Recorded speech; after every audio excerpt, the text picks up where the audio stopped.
দু গালে পরপর ৬টি থাপ্পড় খাওয়ার পর স্তব্ধ হয়ে দাঁড়িয়ে আছে ছোঁয়া। রাগে অপমান চোখ দিয়ে টুপটাপ গড়িয়ে পড়ছে। খানিকটা দূরে চোখ ভর্তি পানি নিয়ে দাঁড়িয়ে আছে অয়ন। বান্ধবী বিয়ে খেতে এসেছিল অয়ন আর ছোঁয়া। রোশনাই অয়ন ছোঁয়া-এর ৩ বন্ধু। বন্ধু বললে ভুল হবে, এরা হলো একে অপরের প্রাণ। আজ রোশনাইয়ের বিয়ে হওয়ার কথা ছিল আব্রাহাম চৌধুরীর সাথে। পারিবারিকভাবেই বিয়ে ঠিক করা হয় আব্রাহামের সাথে। বেশ ধুমধাম করেই তাদের বিয়ের আয়োজন করা হয়। একমাত্র মেয়ের বিয়ে কোনো রূপ টুটি রাখেনি রোশনাইয়ের মা। গালে হাত দিয়ে মাথা নিচু করে দাঁড়িয়ে আছে ছোঁয়া। চোখ দিয়ে টুপটাপ পানি গড়িয়ে পড়ছে। তার সামনে হাত মুষ্টিবদ্ধ করে দাঁড়িয়ে আছে আব্রাহাম। রাগে তার পুরো শরীর কাঁপছে। লাল টকটকে চোখ নিয়ে তাকিয়ে আছে ছোঁয়ার দিকে। দাঁত কটমট করতে করতে ছোঁয়ার দিকে তাকিয়ে সে বলল, তোমার সাহস কি করে হয় আব্রাহাম চৌধুরীর হবু বউকে তার প্রেমিকের সাথে পালিয়ে যেতে সাহায্য করার? ছোঁয়া নিশ্চুপ। ছোঁয়ার নীরবতা মুহূর্তেই রাগ বাড়িয়ে দিল আব্রাহাম। আব্রাহাম আবার হাত উঠাইছে। ছোঁয়া চর মারার আগে অয়ন এসে সেই হাত ধরে ফেলল এবং চেঁচিয়ে বলল, আর একবার ছোঁয়ার গায়ে হাত দিলি ব্যাপারটা একদম ভালো হবে না মিস্টার আব্রাহাম চৌধুরী। আব্রাহাম এখন দাঁতে দাঁত চেপে বলল, হাত ছাড়ো বলছি। না ছাড়ব না, অনেকক্ষণ ধরে দেখছি আপনি ছোঁয়া গায়ে হাত দিচ্ছেন। এতক্ষণ কিছু বলিনি দেখে যে এখনো বলবো না তার তো কোনো মানে নেই।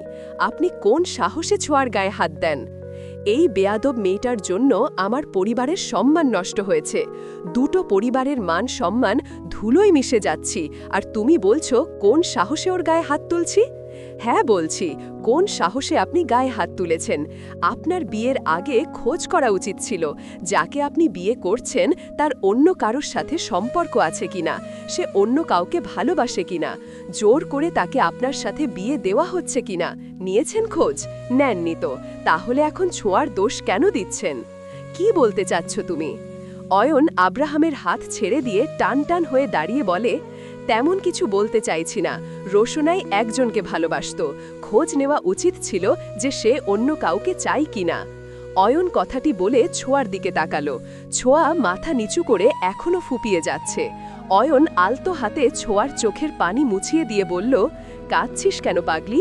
একদম কাঁদবি না, এখানে তোর কোনো দোষ নেই, তুই কোনো ভুল কাজ করিসনি, তাহলে তুই কেন কাঁদবি? ছোঁয়া কাপা কাপ গলায় বলল, আমি রোশনাইয়ের চোখের পানি দেখতে পাচ্ছিলাম না রে অয়ন। আমি জানি। আব্রাহাম অয়ন আর ছোঁয়ার দিকে তাকিয়ে আছে। তার রাগ এখনো কমেনি, বরং আরও ৩ গুণ বেড়ে গেছে অয়নের কথা শুনে। পুরো বিয়ে বাড়িটা এখন পুরা থমথমে। আব্রাহামের বাবা আমজাদ চৌধুরী ছেলের কাঁধে হাত রেখে আশ্বস্ত দিয়ে বললেন, বাবা, যা হওয়ার তা তো হয়ে গেছে, এখন ওকে মারলেই তো আর রোশনাই ফিরে আসবে না, নিজের রাগ নিয়ন্ত্রণ করো বাবা। আব্রাহাম বাবার দিকে একবার তাকিয়ে আবারও ছোঁয়ার দিকে তাকালো। ছোঁয়ার গালে থাপ্পড়ের দাগগুলো লাল হয়ে গেছে। মেয়েটা ভয়ে থরথর করে কাঁদছে এখনো। তার দিকে দৃষ্টি নিবন্ধন করেই বলল, তুমি কিভাবে আমাকে শান্ত হতে বলছো বাবা? আমাদের রেপুটেশনটা এই মেয়ের জন্য নষ্ট হলো। আমজাদ চৌধুরী বললেন, এখানে ওর কোনো দোষ নেই। আমাদের উচিত ছিল রোশনাইকে জিজ্ঞেস করার যে তার এই বিয়েতে মত আছে কিনা। আব্রাহাম আর কিছু বলল না। অয়ন ছোঁয়াকে বিভিন্নভাবে বোঝাচ্ছে। মেয়েটি ভয়ের কুকড়ে গিয়েছে একদম। ছোঁয়ার অবস্থা দেখে রোশনাইয়ের আম্মু এগিয়ে আসলেন। যত্ন করে ছোঁয়াকে বুকে জড়িয়ে নিয়ে মাথায় হাত বুলিয়ে দিয়ে বললেন, কাঁদছিস কেন বোকা মেয়ে? এখানে তোর কোনো দোষ নেই, আমাদেরই ভুল। একদম কাঁদিস না, দেখ তোকে আর কেউ কিছু বলবে না, আমি আছি তো, চুপ, আর কাঁদে না, চুপ। ছোঁয়া রোশনাইয়ের মাকে জড়িয়ে ধরি ফুপিয়ে উঠল। আব্রাহাম রক্তিম চোখে সবটা দেখে গেল, তবে আর কিছু বলল না। রোশনাইয়ের মা আব্রাহামের দিকে তাকিয়ে বলল, আমি তোমার কাছে ক্ষমা চাইছি সবকিছুর জন্য, তবে ছোঁয়ার গায়ে হাত তুলে তুমি কাজটা একদম ঠিক করনি। এখানে ওর কোনো দোষই আমি দেখছি না। আব্রাহাম এক পলক ছোঁয়ার দিকে তাকালো, অতপর চুপ হয়ে গেল। নিজের রাগ কিছুতেই নিয়ন্ত্রণ করতে পারছে না। অয়ন খেয়াল করে দেখল ছোঁয়া নিজের ভারসাম্য হারিয়ে ফেলছে। অয়ন তাড়াতাড়ি ছোঁয়াকে কোলে তুলে নিল এবং সবার উদ্দেশ্যে বলল, আমি ছোঁয়াকে নিয়ে যাচ্ছি। বলেই হনহনিয়ে বেরিয়ে গেল ছোঁয়াকে নিয়ে। আব্রাহাম হাত মুষ্টিবদ্ধ করে অয়নের যাওয়ার দিকে তাকিয়ে আছে। তোমাদের ৩ জনকে আমি দেখে নেব, তোমাদের জন্য আব্রাহাম চৌধুরীকে নিয়ে সবাই হাসাহাসি করছে। এর বদলা আমি নিয়েই ছাড়ব। ইটস মাই চ্যালেঞ্জ মিস ছোঁয়া অ্যান্ড মিস্টার অয়ন। চোখ বন্ধ করে বালিশের সাথে হেলান দিয়ে বসে আছে ছোঁয়া। তার পাশেই দাঁড়িয়ে এক দৃষ্টিতে তার দিকে তাকিয়ে আছে অয়ন। ছোঁয়ার মুখটা শুকিয়ে কাঠ হয়ে আছে। অয়ন বেশ কিছুক্ষণ পর্যবেক্ষণ করল ছোঁয়াকে, অতঃপর হতাশার সুরে বলল, তুই এতটা ভীতু কেন রে ছোঁয়া? কিছু হলেই ভয়ে তোর কাঁপাকাঁপি শুরু হয়ে যায় কেন, বলতে পারিস? কথাটি বলেই অয়ন ধপ করে ছোঁয়ার পাশে বসে পড়ল। ছোঁয়া এতক্ষণ চোখ বন্ধ করেছিল, তবে অয়নের কথা শুনে চোখ খুলে ভ্রু কুঁচকে তার দিকে তাকালো। ছোঁয়ার এমনভাবে তাকানো দেখে অয়ন শুকনো কাশি দিল, অতঃপর মিন মিন করে বলল, তোর আম্মু দরজার সামনে দাঁড়িয়ে আছে। ছোঁয়ার কুচকানো ভ্রু সোজা করে নড়ে চড়ে বসল অয়নের দিকে তাকিয়ে ধীর গলায় বলল, ভয় পাওয়ার মতো কাজ করলে ভয় পাবই, তাই না? দেখ না, এখানে আমার কোনো দোষ নেই, তাও ওই বদমাশ ব্যাটা আমাকে কিভাবে থাপড়ালো। অয়ন ঠোঁট টিপে হাসল। ছোঁয়ার মা ঝর্ণা বেগম দুধের গ্লাস হাতে নিয়ে এগিয়ে আসলেন ওদের দিকে। ছোঁয়া মায়ের দিকে তাকিয়ে বলে, আম্মু দেখো, ওই বদমাশ লোকটা আমাকে কিভাবে মেরেছে। ছোঁয়া ঠোঁট ফুলিয়ে বলে। ঝর্ণা বেগম মেয়ে গালে হাত রাখে। ইস, গালটা লাল হয়ে গেছে, এভাবে কেউ কাউকে মারে, তাও আবার কি বা দোষে? ছোঁয়ার চোখগুলো পানিতে ভরে যায়। মাকে জড়িয়ে ধরে সে। ঝর্ণা বেগম অয়নের দিকে তাকিয়ে বলে, তুই তো ছোঁয়ার সাথে ছিলি, তাহলে এই লোকটার সাহস কি করে হলো ছোঁয়ার গায়ে হাত তোলার? অয়ন শুকনো ঢোক গিলে। ছোঁয়া মায়ের বুক থেকে মাথা তুলে বলে, ওখানে অয়ন না থাকলে ওই লোকটা আমাকে মেরেই ফেলতো আম্মু, জানো? অয়ন সময় মতো আমাকে না বাঁচালে আরও কিছু মার খেতে হতো। ছোঁয়ার মা আর কোনো কথা বলল না। ছোঁয়া প্রচুর স্ট্রং। ছোঁয়ার দুটি রূপ, একটি তার ফ্যামিলিকে দেখায়, আরেকটি বন্ধুদের সামনে। ছোঁয়া ভীতু প্রকৃতির, অন্য আরেকটা ছোঁয়া বাঘিনী, সব নাটের গুরু সে, বাহিরে প্রকাশ করে না কিছুই। ছোঁয়াকে দুধ খাইয়ে দিয়ে রুম থেকে চলে গেলেন ছোঁয়ার মা। যেতেই ছোঁয়া কটমট দৃষ্টিতে অয়নের দিকে তাকালো, যা দেখে অয়ন মেকি হাসি দিল। ছোঁয়া একটা বালিশ অয়নের দিকে ছুটে মেরে বলে, শালা উগান্ডার বাচ্চা, তুই দূরে দাঁড়িয়ে নেকা কান্না না কেঁদে ওনার হাতটা আর একটু আগে ধরতে পারলি না? অয়ন অসহায় মুখ করে বলল, আমার কি দোষ বল? তুই তো বলেছিলি আমি জানি, একটু পর আসি। হ্যাঁ বলেছি, কিন্তু আমি কি করে জানবো যে আব্রাহাম আমার গায়ে হাত তুলবে? যা হয়েছে বাদ দে না, এখন এইসব ভেবে লাভ নেই। বাদ দেব? কি বাদ দিতে বলছিস তুই?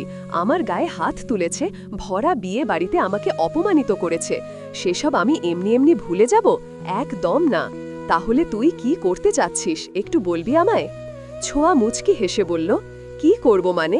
ছোঁয়া সিদ্দিকের বায়ে হাত তুলেছে, তাকে কি এমনি এমনি ছেড়ে দেব? একদম না। অয়ন অসহায়ের মতো মুখ করে আছি। এত চিন্তায় তার মাথা কাজ করছে না। এমনিকেই রোশনাই পালিয়েছে, তা নিয়ে এক বিরাট কাণ্ড। এর মাঝে যদি ছোঁয়া কোনো গণ্ডগোল করে থাকে তাহলে শেষ। আচ্ছা, এসব কথা এখন বাদ দে, আগে রোশনাইকে একটা কল দে, দেখ ওরা ঠিকঠাকভাবে পৌঁছেছে কিনা, বলে উঠে ছোঁয়া।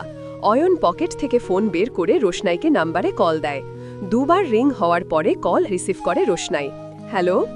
অয়ন কথা বলার আগে তার হাত থেকে ফোন ছিনিয়ে নেয় ছোঁয়া। বিচলিত কণ্ঠে জিজ্ঞেস করে, হ্যালো রোশনাই, তোরা ঠিকঠাকভাবে পৌঁছেছিস তো? পথে কোনো বিপদ হয়নি তো? ঠিক আছিস তো? ছোঁয়াকে এতগুলো প্রশ্ন একসাথে করতে দেখে রোশনাই মুচকি হাসে। আরে বাবা, আমি ঠিক আছি, সাবধানে পৌঁছে গেছি, চিন্তা করিস না। ব্যালকনিতে দাঁড়িয়ে এক মনে সিগারেটের ধোঁয়া উড়াচ্ছে আব্রাহাম। তার পাশেই বসে আছে তার ছোট ভাই আরাব।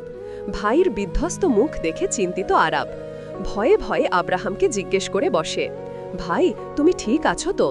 আব্রাহাম আকাশের পানে দৃষ্টি রেখেই বলে, আমার আবার কি হবে?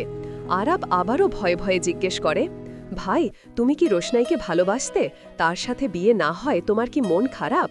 আরাবের প্রশ্ন শুনে এবার উচ্চ স্বরে হেসে ওঠে আব্রাহাম। আব্রাহামকে হুট করে হাসতে দেখে ভয় পেয়ে যায় আরাব। আব্রাহাম নিজের হাসি কন্ট্রোল করে বলে, আমি ওই মেয়েকে ভালোবাসবো? তোর মাথা ঠিক আছে তো? তুই খুব ভালো করে জানিস বাবার জড়াজড়িতে বিয়েতে রাজি হয়েছি, তা না হলেই বিয়ে করার আমার কোনো ইচ্ছে ছিল না। তবে এত বিষণ্ণ মন নিয়ে বসে আছে যে? আব্রাহাম হাতের সিগারেটটা ফেলে দিয়ে ভাইয়ের মুখোমুখি দাঁড়ায়। ভাইকে একবার পর্যবেক্ষণ করে বলে, তুই কি ভেবেছিস আমি জানতাম না ওই মেয়ের প্রেমিক আছে? অবশ্যই জানতাম, আর আমি এটাও জানতাম বিয়ের দিন ওই মেয়ে পালিয়ে যাবে। একটু থেমে আবারও বলতে থাকে আব্রাহাম, বাবা চাইতো তার বন্ধুর মেয়ের সাথে আমার বিয়ে হোক, মানে রোশনায়ের সাথে। বাবার খুশির জন্য আমিও বিয়েতে রাজি হই। এমনকি আমি এমন ব্যবস্থা করি যাতে রোশনাই বিয়ে থেকে পালিয়ে না যেতে পারে। তবে সব নষ্টের গড়া ওই ছোঁয়া মেয়েটি। আমার এত কড়া সিকিউরিটি, এত পরিমাণ টাইট সিকিউরিটি মাঝে ওই মেয়েটা কিভাবে রোশনাকে পালিয়ে যেতে সাহায্য করলো, এটাই আমার মাথায় আসছে না। প্রথমবার কেউ আব্রাহাম চৌধুরীর চোখকে ফাঁকি দিয়ে এত বড় একটা কাজ করে ফেলল, তাই একটু রাগ হয়েছিল। মানে কিছুই না।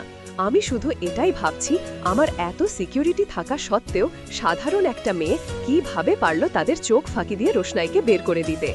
কিছুতেই বুঝতে পারছি না।